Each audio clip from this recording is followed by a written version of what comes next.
I want to bring in Zane Tankel, Apple Metro CEO. He runs, at last count, what is it, 43 Applebee's around? Yeah. Okay, you've got your finger on the pulse of what's going on.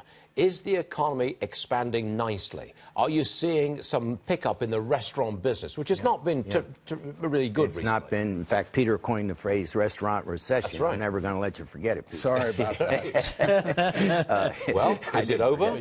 No, I don't think it's over. And I think most of, Peter's the expert, but I think most of this rally and most of this bullish stuff is in anticipation of getting health care reform and tax reform. If either of those two things don't happen, I think we see an adjustment somewhere along the line.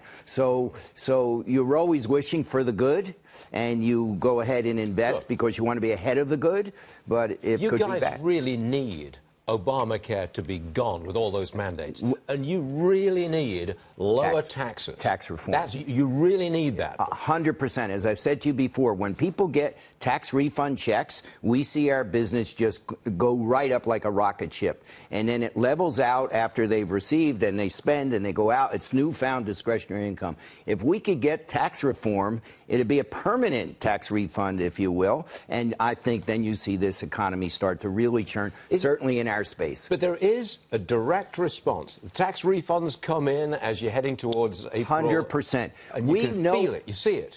Stuart, we know when, like, you know, Memorial Day, we know when those refund checks come through. We staff up. Every year. We can determine what our sales increases will be, approximately plus or minus 10%, depending on when they get their tax returns. My premise on this program this morning has been that we want news, we want coverage about things that affect our lives, that are important to us. I don't think that news about Jared Kushner, whomsoever he may or may not have met with months ago, I don't think that's important. I think we're being distracted by a media that's determined to unseat President Trump. What say you? Well, there's some of that on the one hand. On the other hand, if you look at the macro and you look at what are the implications down the road, I think it is important as to at least know if it's true or not true, the denials and the pallor that it puts on the economy, and the uncertainty of will the president be, I don't want to use the word will that occur? Will the Congress be tied up in these investigations? What bills go through or don't go through are all dependent on this stuff. And we shouldn't just let it pass, in fairness. It does have an impact on the United States of America. As an American, as a good American, which I know you are, and I'm not saying that in any way other than in a complimentary way. I know we joke, but as a great American you are, and I mean that sincerely.